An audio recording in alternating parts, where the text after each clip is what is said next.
हमरो के लगही सुतालिए आमा बेटा और पी के कारे पिया कर लगा के आ गली गाँव भके चक्कर।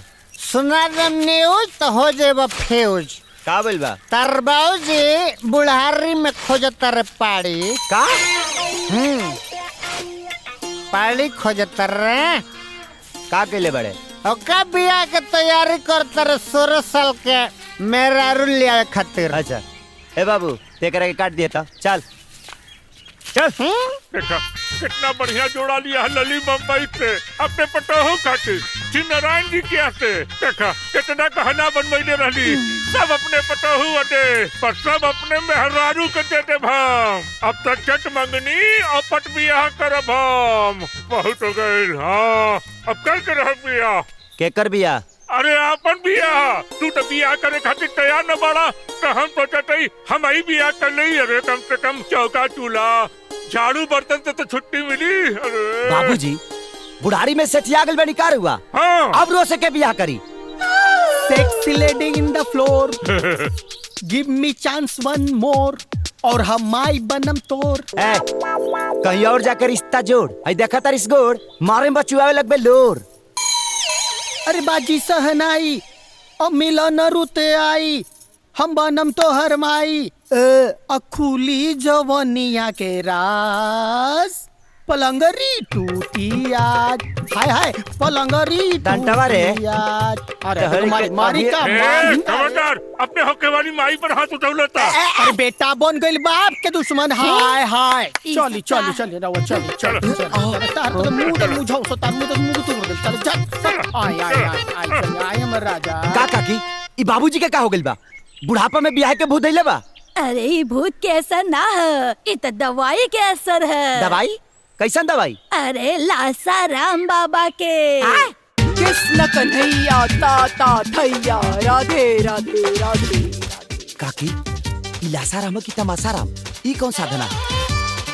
अबोध बालक ई नृत्य साधना हो।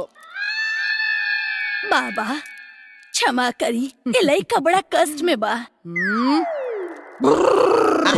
एकरा माथे के लकीर बता रहल बा जैया ई शादी कर ली एकर सगरे कष्ट नष्ट हो जाई। अर्धनारी के रूहानी ताकत बसंती में असर करता कि ना। अरे बाबा हमरा घर में एगो बेवड़ा बा सब काम गड़बड़ कर देले बा।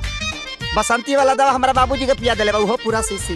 Ding dong ding dong ding dong ding dong ding dong ding dong. सत्यानाश का भाई ऊ कबो भी केहू के भी रेप कर सकेनी। बाबा बाबा कौनो तो चमत्कार करी हमरा बाबूजी के रेप करे से बचा ली। अबोध बालक जड़ी बूटी के असर खत्म करे के खातिर हमरा के मंत्र फूके के पड़ी। तब पढ़ी फूकी ना कुछ करी। ए बुढ़िया गेट आउट गेट आउट। जातानी करो काकी जैसन कहतानी बाबा वैसने कर।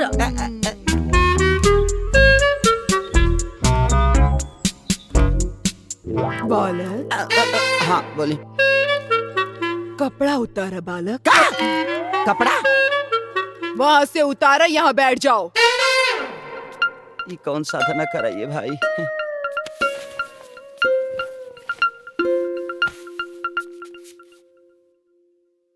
जी जी बाबा।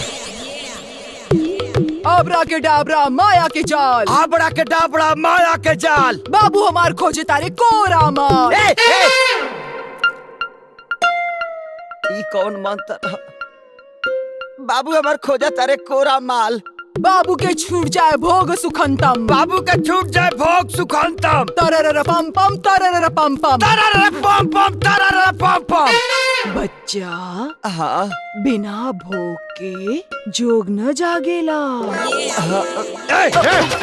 साधना तेरा साधना का मुंह मारी रे। रुक साधना साधना खत्म ना भइल। साधना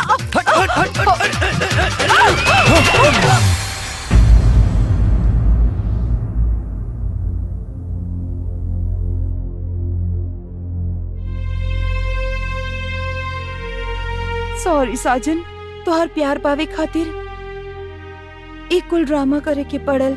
आई really love you Sajan.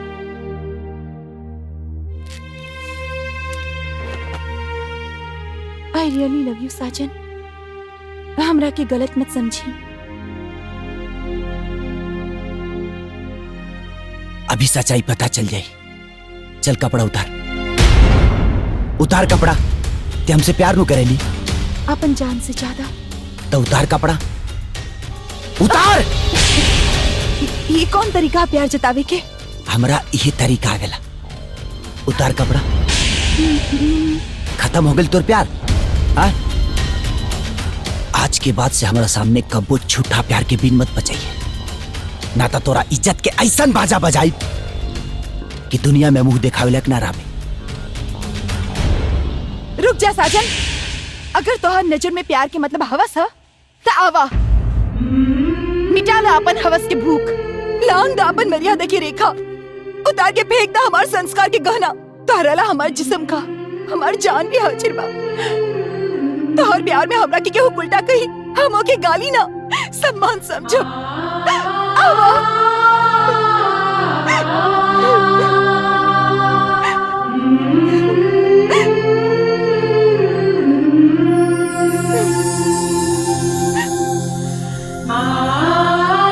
I love you too.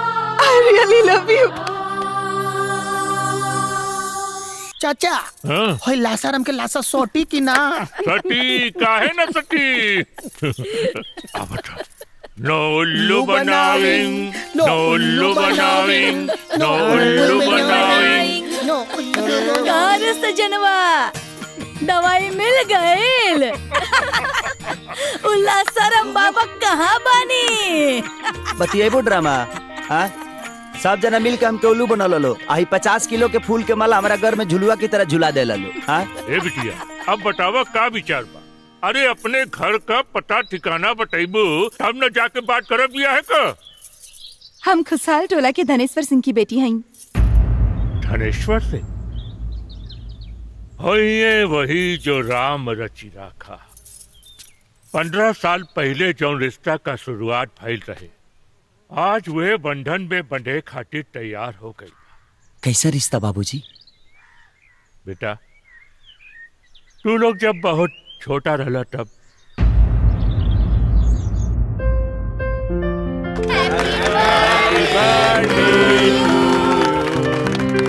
सर, मिल के एग्रीमेंट पेपर तैयार बा। दोनों जने दस्तखत कर दी, भविष्य के टेंशन खत्म हो जाए। आई वकील साहब आई। देखी, भविष्य का टेंशन ओकरा के होला जेकरा दिल में पाप होला। हमनी के दिल तो एकदम साफ बा। बिल्कुल। वैसे वकील बाबू का यही बखत रहल पेपर पे दस्तखत लेवई के।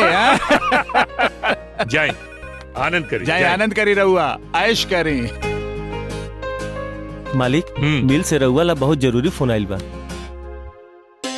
हेलो, हाँ वर्मा जी बोला। ठीक बा, हम अभी आवतानी। का भइल? मिल में मजदूर तालाबंदी कर देले बाड़े।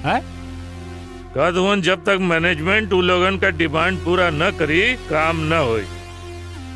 एक काम करा, तू अपने पार्टी में रुका। तू जाइबा तो रंग में भंग हो जाई। हम जाता नहीं, तू यहीं रहा। लेकिन एक काम करे, साजन के यहाँ छोड़ के जाता नहीं। हाँ ठीक बा। तनी होकर ख्याल रखिए। हाँ ठीक बा, ठीक बा।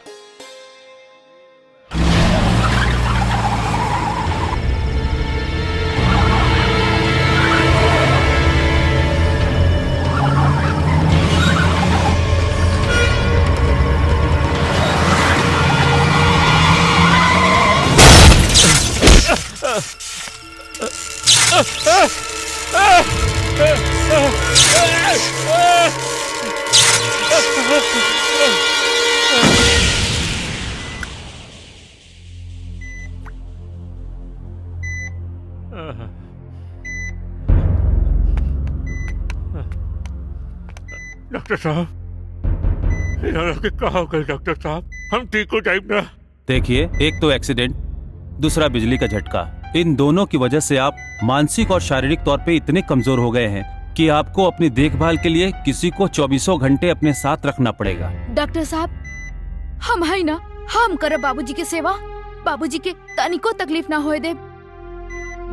शाबाश बेटा, लेकिन तुम अभी बहुत छोटे हो। डॉक्टर साहब घबराई दिन हमार तो डनेटर हमार ख्याल रखी, वो हमरा के घरे ले जाई। देखा अरे हम ओकर नाम लेनी और वो आ गए डनेटर। अब देखा ही हमरा के अनाथ समझे पड़ल।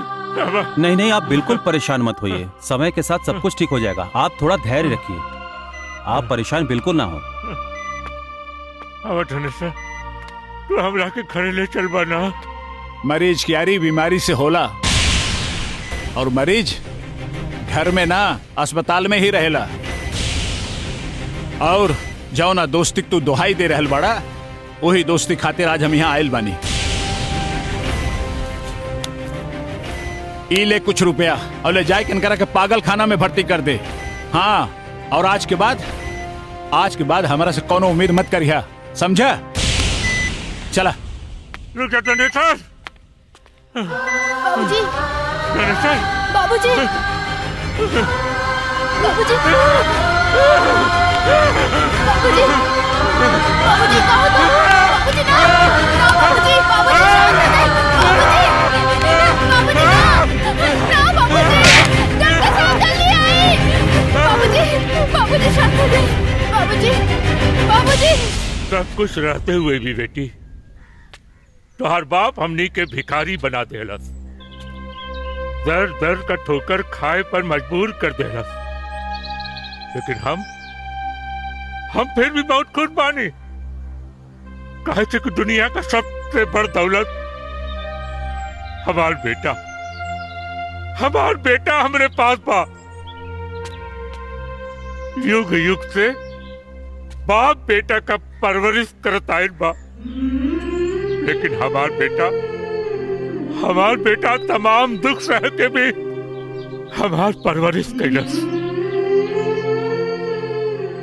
बिटिया हम जाइब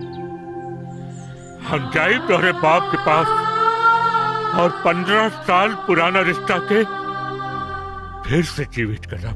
15 साल पहले जौन रिश्ता के हम आपन जूता समझ के तोहरा चौखट पे छोड़ के आयल रहली ना, आज गलती से हमार बेटी आपन दिल शायद वही चौखट से लगाए ले बा। बच्चा लोगन के नादानी के हकीकत समझल तोहरा जैसन पागल आदमी के काम बा, हमार ना है, बुझला? धनेश्वर, जौन नोट के बिस्तर पर सूट के तो इतना मोटाइल बाड़ना, जौन पैसा पर तो इतना घमंड करत बाड़ना, कब्बो आराम से सोचिया यूं ही पागल के ही खून पसीने का कमाई रहल। हम यहाँ तोरा से आपन हक मांगे ना, कहे कि तू के करा के का देबा। तू तो खाली दुनिया से चीने के जानला, चीने के। अगर तू दे सका ना तो बस अपने लड़की की आशीर्वाद दे दिया, अरे हिस्सा का खुशी मत छीनिया, नहीं तो दुनिया तारा मुंह पर थूकी।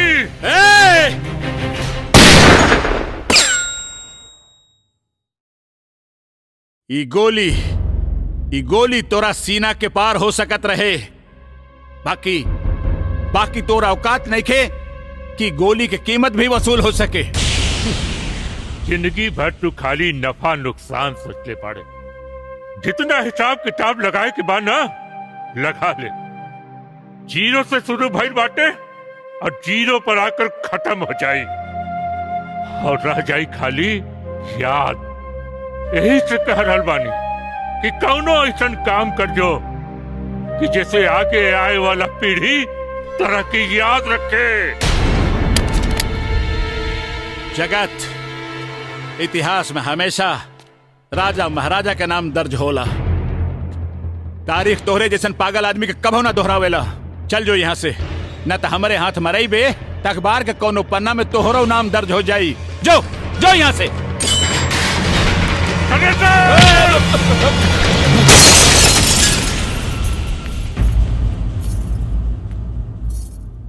तू तो बहुत नीच पाड़े, पर तोर किस्मत बहुत ऊंच पा। अगर गरूर करे के बाना तो अपने किस्मत पर गरूर कर। हमरा के गुरूर अपने किस्मत पे बा और काहे ना होकी। अरे जेकरा पास तोहरे जैसन दोस्त होकी ओकरा के तो गुरूर होखबई करी।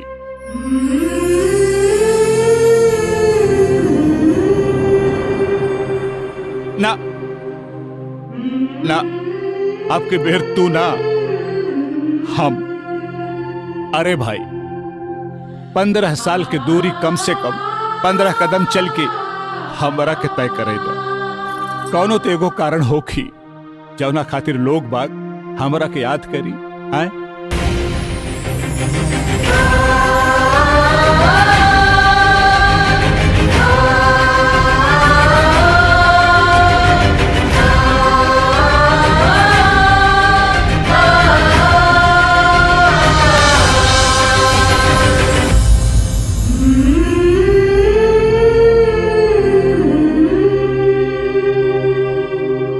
कितना खुशी के मौका है। हम मिठाई लेके अब ही आवतानी। हाँ। मुंह मीठा कर लो। हाँ जा जा लेके आवा मिठाई।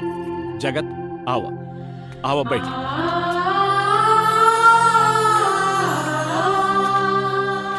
बैठ बैठ बैठा बेटा।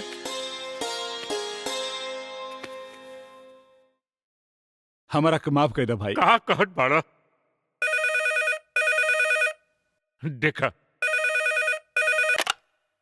हाँ हेलो का हाल चाल है धनेसर बाबू? अरे भगवान सिंह जी। अरे हाँ अरे लगन करीब आवत है हैं? तो सगाई और शादी का तारीख तय कर दल जाए। अरे भाई मिजाज बदल गईल बा। मतलब हम अपने लड़की की शादी आपन जिगरी दोस्त जगत सिंह के लड़का के साथे करतानी। माफ करिए। अच्छा फोन रखतानी। तब तो दुगनी खुशी हवे। अब रउआ लोग जल्दी से मुंह मीठा कर ली। अरे इनकर पहले कराओ मुंह मीठा। हाँ ला। हाँ धनेतर। हाँ अरे भाई हम लोगन का मिलन तो हो गए। दुल्हा दुल्हन का मिलन कब होई? तू मुहूर्त तू निकलवाई बा कि हम निकलवाई? लेकिन भाई साहब एगो बात है कि हम लोगन के कुल खानदान में पहले कुल देवता के मंदिर हम लोग दर्शन करे जाइला, ओकरे बाद फिर शादी ब्याह होला। ये तो अच्छी बात बा। हम सब लोग चल जाई। अरे लेकिन लड़का लड़की बाड़े कहाँ?